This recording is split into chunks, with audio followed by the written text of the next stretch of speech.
Hello friends, welcome to Vinitha's life style.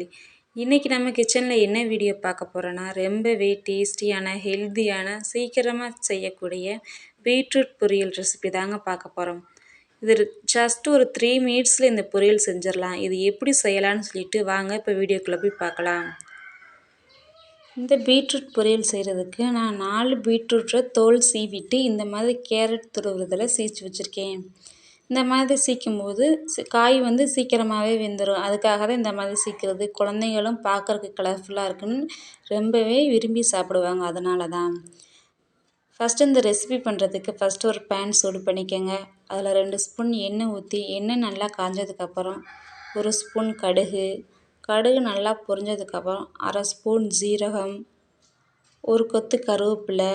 இது கூட நான் காரம் ரொம்பவும் தேவைன்றனால 2 காஞ்ச மிளகாய் மட்டும் கட் பண்ணி சேர்த்துருக்கேன். நீங்கள் உங்களுக்கு தேவைப்படுற அளவு சேர்த்துக்கங்க. எல்லாம் நல்லா பொரிஞ்சதுக்கப்புறம் ஒரே ஒரு மீடியம் சைஸ் வெங்காயத்தை நல்லா பொடியாக கட் பண்ணிவிட்டு இது கூட சேர்த்து நல்லா இந்த மாதிரி ஒரு தடவை நல்லா கிண்டி விடுங்க. வெங்காயம் நல்லா வதங்கட்டும். வதங்கினதுக்கப்புறம் தான் நம்ம பீட்ரூட் இது கூட இப்போ சேர்க்க போகிறோம். இப்போ ஓரளவுக்கு வெங்காயம் நல்லா வதங்கிடுச்சு. இந்த ஸ்டேஜில் நம்ம பீட்ரூட்டை இப்போ சேர்த்துக்கலாம். இப்போ நான் கட் பண்ணி வச்சுருக்க அந்த 4 பீட்ரூட்டை துருவி வச்சுருக்கதை இது கூட நல்லா சேர்த்துக்கிறேன். கொஞ்சம் கொஞ்சமாக சேர்த்துக்கிறேன். இந்த மாதிரி செய்கிறப்ப பீட்ரூட் பார்த்திங்க அப்படின்னா ஃபர்ஸ்ட் நம்ம பீட்ரூட்டை தோல் சீவிட்டு பீட்ரூட்டை கழுவிட்டு அதுக்கப்புறம் தான் கேரட் துருவோம்ல அதில் வச்சு சீக்கணும். இந்த மாதிரி துருவிட்டு சீச்சோம்னா இதில் இருக்க சத்தெல்லாம் போயிடும். இது முக்கியமானதுங்க. கரெக்டாக பார்த்து ஃபாலோ பண்ணிக்கோங்க. இப்போ இது கூட தேவையான அளவு உப்பு சேர்த்து இது நல்லா ஒரு முறை நல்லா கிளறி விடலாம். நம்ம கீழே இருக்கிற பேனில் கீழே இருக்கிற வெங்காயம் அது கூட இருக்க வரமிளகாய் எல்லாம் மேலே வரணும். மேலே இருக்க இந்த பீட்ரூட் கீழே போயிடணும். அந்த அளவுக்கு இதை நல்லா ஒரு தடவை கிளறி விடுங்க.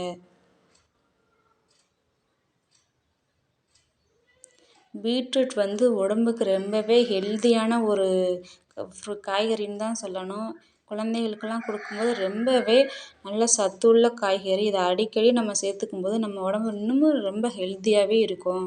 இப்போ இதை ஒரு மூடி போட்டு மூடி வச்சிடலாம். இப்போ திறந்து பார்க்கலாம் வெந்திருக்கான்னு சொல்லிட்டு. இப்போ ஓரளவுக்கு பீட்ரூட் வதங்கியிருக்கு. ஒரு தடவை நல்லா கிளறி விடலாம். இந்த பீட்ரூட் வேகிறதுக்கு பார்த்திங்க அப்படின்னா டைமும் சீக்கிரமாகவே வெந்துடும். டைம் ரொம்ப எடுக்காது. அதனால தான் இந்த மாதிரி நம்ம துருவி சேர்க்குறது. இப்போ ஓரளவுக்கு வெந்திருக்கு. இருந்தாலும் இன்னும் கொஞ்சம் நேரம் வேகட்டும். நம்ம மூடி போட்டு மூடி வச்சிடலாம். இப்போ பார்த்திங்க அப்படின்னா லைட்டாக வேகாமல் இருக்கனால இப்போ கொஞ்சம் நான் லைட்டாக தண்ணி சேர்த்துக்கிறேன். ரொம்ப சேர்த்துற வேணாம். ஆல்ரெடி இதுலேயே தண்ணி இருக்கும். அதனால் நீங்கள் உங்களோட தேவைக்கு ஏற்றாப்புல தண்ணி சேர்த்துக்கங்க. தண்ணி சேர்த்துட்டு நல்லா கீழேயும் அடியில் மேலே எல்லா பக்கமும் நல்லா கிளறி விடுங்க. கிளறி விட்டுட்டு இதை மூடி போட்டு மறுபடியும் மூடி வச்சுருங்க. 2 மினிட்ஸில் நல்லா குக்காகி வந்துடும் சீக்கிரமாகவே. இப்போ மூடி ஓப்பன் பண்ணி பார்க்கலாம். இப்போ நல்லா வந்துருச்சு. பீட்ரூட் இதுதான் நல்லா பர்ஃபெக்டாக இருக்குது. இப்போ நல்லா வெந்துருச்சு. இது கூட நம்ம கடைசியாக துருவி வச்சுருக்க ஒரு கைப்பிடி அளவுக்கு தேங்காய் துருவலை சேர்த்துக்கலாம். இது பொரியல்ன்றனால நம்ம தேங்காய் துருவல் சேர்த்துருக்கோம். இது கூட்டாக இருந்தால் நம்ம அரைச்சி தான் சேர்ப்போம். இது பொரியல்ன்றனால தான் இப்போ நான் தேங்காயை ஒரு கைப்பிடி அளவுக்கு நல்லா துருவிட்டு இது கூட சேர்த்து இதை நல்லா அடியில் மேலே எல்லா பக்கமும் தேங்காய் துருவல் படுற மாதிரி நல்லா கிளறி விட்டுருக்கேன். இது மாதிரி நீங்களும் நல்லா கிளறி விட்டுக்கோங்க. அவ்வளோதான் ஃப்ரெண்ட்ஸ். மேலே கொத்தமல்லி இலைகளை தூவி இறக்கினா அழகான பீட்ரூட் பொரியல் ரெடி ஆயிடுச்சு. இந்த மாதிரி நீங்களும் உங்கள் வீட்டில் இருக்கிறவங்க செஞ்சு கொடுங்க. வேணும்னே சொல்ல மாட்டாங்க. பிடிக்காதுன்னு சொல்கிறவங்களுக்கு கூட நல்லா சாப்பிடுவாங்க. இந்த வீடியோ பிடிச்சிருந்தா லைக் பண்ணுங்கள். சேனலை சப்ஸ்கிரைப் பண்ணுங்கள்.